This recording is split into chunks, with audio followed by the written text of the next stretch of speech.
श्रीमद् भगवद गीता के 7वें अध्याय का महात्म। भगवान शिव कहते हैं कि पार्वती, अब मैं 7वें अध्याय का महात्म बतलाता हूँ, जिसे सुनकर कानों में अमृत रास भर जाती है। पाटलिपुत्र नामक एक दुर्गम नगर है, जिसका गोपुर बहुत ही ऊंचा है। उस नगर में शंकुकर्ण नामक एक ब्राह्मण रहता था। उसने वैश्य वृत्ति का आश्रय लेकर बहुत धन कमाया, किंतु न तो कभी पितरों का तर्पण किया, न देवताओं का पूजन ही। वह धनोपार्जन में तत्पर होकर राजाओं को ही भोज दिया करता था। एक समय की बात है कि उस ब्राह्मण ने अपना चौथा विवाह करने के लिए पुत्रों और बंधुओं के साथ यात्रा की। मार्ग में आधी रात के समय जब वह सो रहा था, एक सर्प कहीं से आकर उसकी बाह में काट लिया। उसके काटते ही ऐसी अवस्था हो गई कि मणि मंत्र और औषधि आदि से भी उसके शरीर की रक्षा असाध्य जान पड़ी। तत्पश्चात कुछ ही क्षणों में उसके प्राण पखेरु उड़ गए। फिर बहुत समय के बाद वह प्रेत सर्प योनि में उत्पन्न हुआ। उसका चित्त धन की वासना में बंधा था। उसने पूर्ण वृत्तांत को स्मरण करके सोचा कि मैं जो घर के बाहर करोड़ों की संख्या में अपना धन गाड़ रखा है, उससे इन पुत्रों को वंचित करके स्वयं ही इसकी रक्षा करूंगा। एक दिन सांप की योनि में पीड़ित होकर पिता ने स्वप्न में अपने पुत्रों के समक्ष आकर अपना मनोभाव बताया।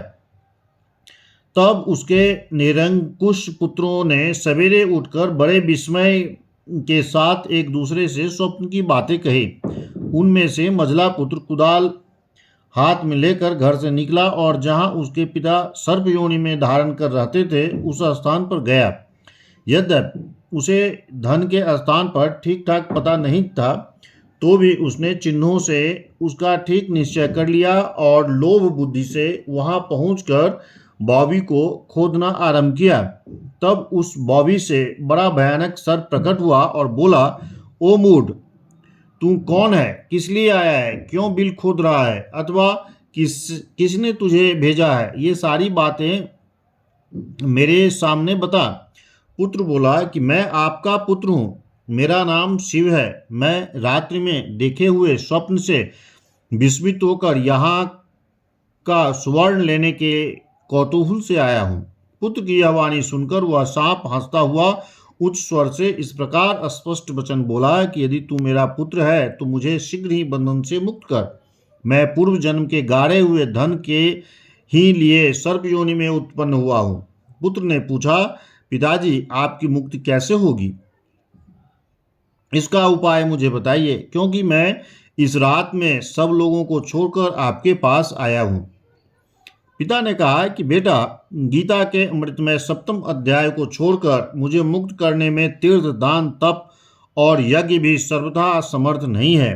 केवल गीता का 7वां अध्याय ही प्राणियों के जरा मृत्यु आदि दुख को दूर करने वाला है। पुत्र, मेरे श्राद्ध के दिन 7वें अध्याय का पाठ करने वाले ब्राह्मण को श्रद्धापूर्वक भोजन कराओ। इससे निस्संदेह मेरी मुक्ति हो जाएगी। वत्स, अपनी शक्ति के अनुसार पूर्ण श्रद्धा के साथ वेद विद्या में प्रवीण अन्य ब्राह्मण को भी भोजन कराना। सर्प योनि में पड़े हुए पिता के वचन सुनकर सभी पुत्रों ने उसकी आज्ञा अनुसार तथा उससे भी अधिक किया। तब शंकुकर्ण ने अपने सर्प शरीर को त्याग कर दिव्य देह धारण किया और सारा धन पुत्रों के अधीन कर दिया। पिता ने करोड़ों की संख्या में जो धन बांट कर दिया था, उससे वे सदाचारी पुत्र बहुत प्रसन्न हुए और उनकी बुद्धि धर्म में लगी हुई थी। इसीलिए उन्होंने बावली, कुआं, पोखरा, यज्ञ तथा देव मंदिर के लिए धन का उपयोग किया और अन्नशाला भी बनवाई।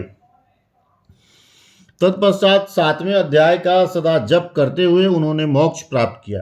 पार्वती, यह तुम्हें 7वें अध्याय का महात्म बताया गया है, जिसके श्रवण मात्र से मानव सब पातकों से मुक्त हो जाता है। इस तरह ये 7वां अध्याय पूर्ण हुआ।